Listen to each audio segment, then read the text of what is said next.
UKLO 1 year masters. No IELTS required up to 5 years visa. High visa success rate. భారతీయ కుబేరుడు ఆసియాలోనే అతిపెద్ద శ్రీమంతుడు. Adani group సంస్థల chairman Gautam అదానీకి అమెరికాలో shock తగిలింది. ఆయనతో పాటు బంధువు సాగర్ అదానీ మరో 7గురిపై న్యూయార్క్ లో కేసు నమోదైంది. సౌర విద్యుత్ తయారీ ప్రాజెక్టుకు సంబంధించిన వ్యవహారంలో వీరంతా కూడా అడ్డదారులు తొక్కారని, 20 సంవత్సరాలు $2 బిలియన్ లాభం పొందగల సౌరభక్తి ఒప్పందాలను పొందడానికి దొడ్డిదారిన వెళ్లారని, భారత ప్రభుత్వం అధికారులకు ఏకంగా $265 మిలియన్ లంచాలుగా చెల్లించారనే అభియోగాలు తెరపైకొచ్చాయి. అంతేకాదు, అదానీ గ్రీన్ ఎనర్జీలో అక్రమ మార్గాల్లో అప్పులు తీసుకొచ్చారని, పెట్టుబడులు సేకరించారని న్యూయార్క్ అధికారులు తాము మోపిన అభియోగాల్లో పేర్కొన్నారు. $3 బిలియన్ పైగా రుణాలను, ఇతర బాండ్లను అదానీ గ్రీన్ ఎనర్జీ కంపెనీలోకి అక్రమంగా సేకరించారని న్యూయార్క్ అధికారులు అభియోగాలు మోపారు. భారతదేశపు అతిపెద్ద సౌర విద్యుత్ తయారీ ప్రాజెక్టును అభివృద్ధి చేయడానికి భారత ప్రభుత్వ అధికారులకు $265 మిలియన్ లంచాలుగా చెల్లించడానికి అంగీకరించారు. ఈ పథకంలో భాగానే గౌతమ్ అదానీ, ఆయన మేనల్లుడు సాగర్, మరో 7గురు ఇందులో నిందితులుగా ఉన్నారని న్యూయార్క్ అధికారులు పేర్కొంటున్నారు.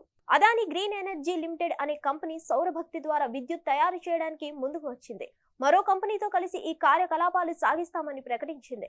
సుమారు 12 గిగావాట్ల సౌర శక్తిని భారత ప్రభుత్వానికి విక్రయించేందుకు రంగం సిద్ధం చేసుకుంది. ఇది లక్షలాది ఇళ్లు, కార్యాలయాలకు విద్యుత్ను సరఫరా చేస్తుంది.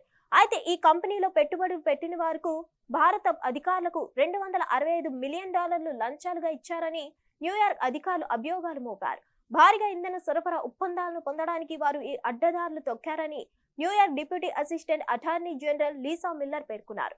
అదానీ గ్రూప్ పై కేసులు బ్రూక్లిన్ లోని ఫెడరల్ కోర్టులో దాఖలయ్యాయి. గౌతమ్ అదానీతో పాటు అతడి మేనల్లుడు సాగర్ అదానీ, మరో 7గురిపై కేసు నమోదైంది. ఇందులో కంపెనీ సీఈఓగా, బోర్డ్ ఆఫ్ డైరెక్టర్లకు మేనేజింగ్ డైరెక్టర్ గా కొనసాగుతున్న వినీత్ జైన్ కూడా ఉపయోగాలు ఎదుర్కొంటున్నారు. అయితే దీనిపై అదానీ గ్రూప్, అమెరికాలోని భారత రాయబార కార్యాలయం ఇంతవరకు స్పందించలేదు.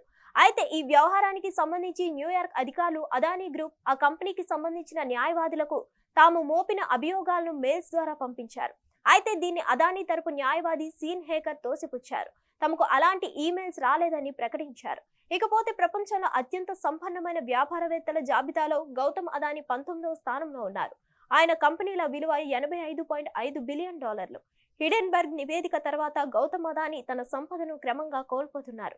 2022 నుంచి ఆయన నికర ఆస్తుల విలువ తగ్గిపోతుంది. హిట్ టీవీ యాప్ ని డౌన్లోడ్ చేసుకోండి. ఇందులో short news, live news, entertainment movies అన్ని అవైలబుల్ గా ఉన్నాయి. Please download Hit TV app. Hit TV app hit TV యాప్ని ఫ్రీగా డౌన్లోడ్ చేసుకోండి.